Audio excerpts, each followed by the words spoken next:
Hi, in this video I would like to show you how to insert border in LibreOffice Calc. So if you want to do it, first you need to select columns and rows where you want to insert the tables. So for example, I will select 3 rows and 3 columns, and then I need to click on this one arrow with borders, and here I need to select this one option, outer border and all inner lines. Now table has been successfully created here, so we need to insert here data, for example, name, numbers, and maybe city.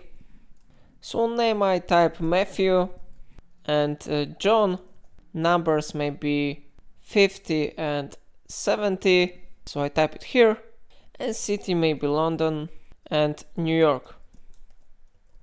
Okay, so I have typed here the data. Of course you can change the color of the rows if you want. For example, I select these rows and I click on this one background color to make it yellow.